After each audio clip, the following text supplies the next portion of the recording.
Royal silks, royal junction, TB road, Ottapalam. Carbon സന്തുലിത ഒറ്റപ്പാലം പദ്ധതി നിർവഹണ ഘട്ടത്തിലേക്ക്. കാർബൺ സന്തുലിതാവസ്ഥ പദ്ധതി നടപ്പാക്കുന്ന ജില്ലയിലെ ആദ്യ തദ്ദേശ സ്ഥാപനമായി ഒറ്റപ്പാലം നഗരസഭ. പ്രാഥമിക പഠനം പൂർത്തിയായതിനു പിന്നാലെ ഹരിത കേരള മിഷന്റെ സഹായത്തോടെയാണ് ആദ്യഘട്ട പ്രവർത്തനങ്ങളിലേക്ക് നഗരസഭ കടക്കുന്നത്. ഇതര തദ്ദേശ സ്ഥാപനങ്ങൾ പ്രാഥമിക പഠനം തുടങ്ങുന്ന ഘട്ടത്തിലെത്തുമ്പോൾ പഠനം പൂർത്തിയാക്കി ആദ്യഘട്ടം നടപ്പാക്കാൻ ഒരുങ്ങുകയാണ് നഗരസഭ. ഇതിനു മുന്നോടിയായി ഹരിത കേരള മിഷൻ അധികൃതരുമായി ചർച്ചകൾ പൂർത്തിയായി. അടുത്ത ഘട്ടം തുടങ്ങുന്നതിൻ്റെ ഭാഗമായി 24-ന് നിലവിലുള്ള വിദഗ്ധ സമിതിയുടെ യോഗം നടക്കും. KSEB ഉദ്യോഗസ്ഥർ, കൃഷി ഓഫീസർ, കോളേജ് പ്രൊഫസർമാർ, വകുപ്പ് മേധാവികൾ തുടങ്ങിയവരെ ഉൾപ്പെടുത്തി സമിതി വിപുലീകരിക്കും. തുടർന്ന് കാർബൺ സന്തുലിതാവസ്ഥയുടെ പ്രാധാന്യം ബോധവൽക്കരിക്കാൻ ജനുവരി 1-ന് കൺവെൻഷൻ നടത്തും.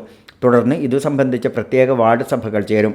വ്യാപാരികൾ, റെസിഡൻസ് അസോസിയേഷനുകൾ, ഓട്ടോറിക്ഷ തൊഴിലാളികൾ തുടങ്ങി വിവിധ വിഭാഗങ്ങളിലുള്ളവർക്ക് ബോധവൽക്കരണവും നൽകും. വൈദ്യുത ഉപഭോഗം കുറയ്ക്കൽ, മാലിന്യ സംസ്കരണം, തരിശുരഹിത നഗരം, പച്ചത്തുരുത്ത് നിർമ്മിക്കൽ തുടങ്ങിയ പദ്ധതികളാണ് നടപ്പാക്കുന്നത്. ആദ്യം ഘട്ടം മാർച്ചിൽ പൂർത്തിയാക്കാൻ തീരുമാനമായി. പ്രാഥമിക പഠനത്തിൽ ഒറ്റപ്പാലം നഗരസഭാ പരിധിയിൽ 50,974 ടൺ കാർബൺ പുറന്തള്ളിയെന്നായിരുന്നു കണ്ടെത്തൽ. 2 വർഷത്തെ കണക്ക് പ്രകാരം പുറന്തള്ളപ്പെടുന്ന കാർബണിൻ്റെ അളവ് 7.4% വർദ്ധിച്ചതായാണ് പഠനത്തിൽ കണ്ടെത്തിയിരുന്നത്.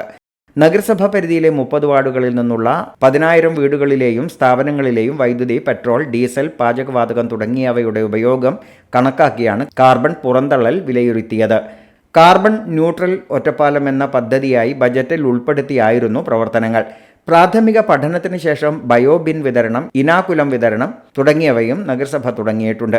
ഒറ്റപ്പാലം നഗരസഭ chairperson K. Janakidevi, vice chairman K. Rajesh, Haritha Kerala mission ജില്ലാ coordinator P. Saithalavi, resource person K. Sithara, Sasi Kottayil, secretary Pradeep തുടങ്ങിയവർ യോഗത്തിൽ സംസാരിച്ചു.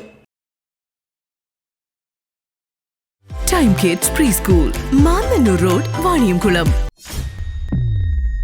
.view news. കാഴ്ചകളാണ് ലോകം. കണ്ടു തുടങ്ങുക.